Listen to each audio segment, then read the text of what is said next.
nou început, cu siguranță un nou sfârșit. Timpul avea cu elevii săi nesfârșită răbdare. Viața se scurgea prin școli, fără conflicte prea mari. Din când în când, câte un elev deschidea ochii, ridica capul ușor și spunea nepăsător: mai sunt 3 luni.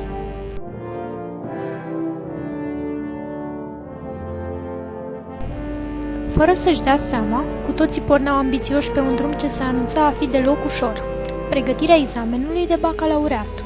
Pentru profesori, încă o pagină dată în cartea generațiilor. Pentru ei, elevii, o nouă șansă de a se autodepăși.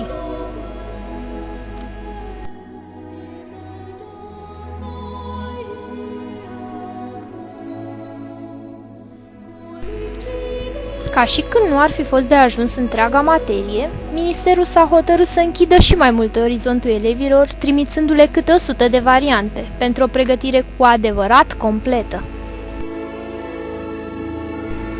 Răsfoind aceste variante, elevii au realizat că nu sunt deloc ușoare și pentru o reușită sigură este nevoie de o muncă asiduă. Au început deci pregătirile. Încercând parcă să-și liniștească conștiința cu calcule matematice, elevii și-au spus: în fiecare zi câte o variantă, la fiecare materie și până în iunie mai am timp și de recapitulare. Numai că...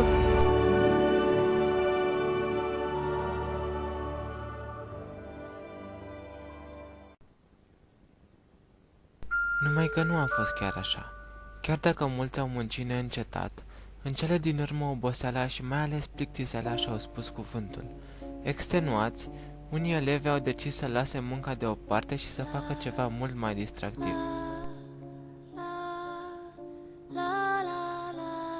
Atunci au apărut și primele încercări de a strivi corola de minune a lumii, dezvăluind și tainele ce învăluie bacalaureatul.